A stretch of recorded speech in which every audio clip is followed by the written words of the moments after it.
बच्चों, आज हम लोग बात करेंगे कि मेंडल ने जो एक्सपेरिमेंट अपना किया तो उसमें किस प्रोसीजर को उन्होंने फॉलो किया, कौन सा ऐसी तकनीक जो है उन्होंने फॉलो की और किस तरह उन्होंने अपना काम किया, इसकी बात करेंगे। जैसा कि आप देख रहे हैं कि आपकी बुक में ये चित्र बना हुआ है जिसमें मटर का पुष्प बना हुआ है। मटर के फूल की बनावट ऐसी होती है कि जो उसके जो दलपुंज होते हैं पेप्लोनेसियस टाइप के, तो वो इस तरह जो गाइनोशियम और एंड्रोशियम मतलब नर जनन भाग और मादा जनन भाग दोनों को बिल्कुल ऐसे कवर किए रहते हैं कि यहाँ पे केवल स्वपरागण होता है, पर परागण की संभावना नहीं रहती है। तो मेंडल ने क्या किया कि इसी जो दलपुंज था उसमें जो इनके जो जनन हिस्से थे उनके परिपक्व होने से पहले जो पुंकेसर था उसको हटा दिया। इसे हम विपुंसन कहते हैं, जिसको आपने पहले पाठ में पढ़ा है। और उसके बाद उसे हटाने के बाद जायांग को बढ़ने के लिए छोड़ दिया। इसको इन्होंने मादा जनक कहा। फिर दूसरा पौधा लिया जिसमें सफेद फूल आते थे, या कहिए कि जो विपरीत लक्षण वाला जो पौधा था, उस पौधे के पुष्प को लिया और वहां से उसके पराग कणों को लेकर उसे इस वाले फूल के जायांग पे डस्ट कर दिया, मतलब उसके ऊपर डाल दिया। और डालने के बाद फिर इस फूल को प्लास्टिक की थैली से ढक दिया, जिसे हम बोरा आवरण या बैगिंग कहते हैं। और बैगिंग करने के बाद उसको टैग कर दिया और उसे नेचुरली बढ़ने के लिए छोड़ दिया।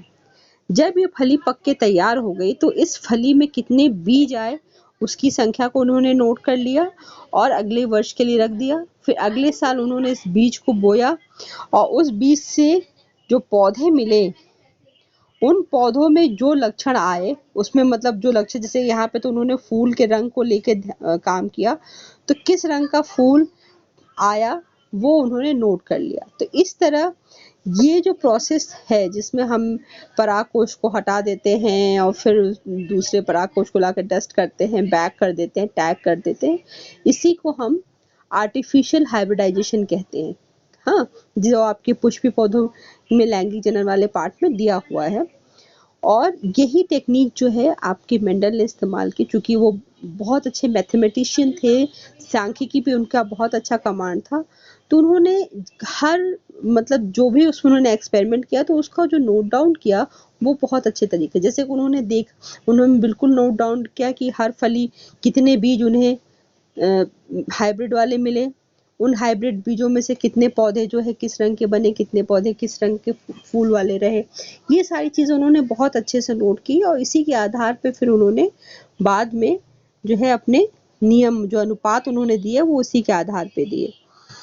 तो चूंकि यहाँ पर मेंडल ने केवल एक ही लक्षण के ऊपर ध्यान दिया, और मैं आप जैसे मेंडल के समय में तो जीन के बारे में कोई जानता नहीं था, मेंडल खुद भी इसके बारे में नहीं जानते थे, तो उन्होंने तो उसको लक्षण और कारक कहा। लेकिन जैसे कि अब हम जानते हैं कि जो जीन होते हैं वो ही किसी भी जीव में उनके लक्षणों को, मतलब उनके कैरेक्टर्स को जो है वो आगे लेके जाते हैं। मतलब एक जीन एक लक्षण, वन कैरेक्टर वन जीन। अब तो one polypeptide one gene hypothesis पे हम काम करते हैं, कॉन्सेप्ट पे काम करते हैं, लेकिन अगर यहाँ भी देखा जाए तो one character one gene hypothesis की बात अगर हम करें तो वहाँ पे तो एक लक्षण आया, मतलब हम एक जीन की वंशागति की बात कर रहे हैं अगर हम एक लक्षण को केवल देख रहे हैं।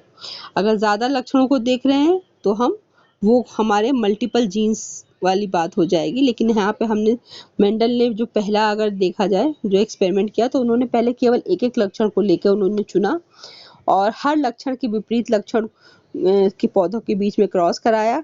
और क्रॉस कराने के बाद प्रथम जो पीढ़ी आई, मतलब जो ये थी वो क्या थी, प्रथम पीढ़ी थी जिसको उन्होंने F1 जनरेशन कहा।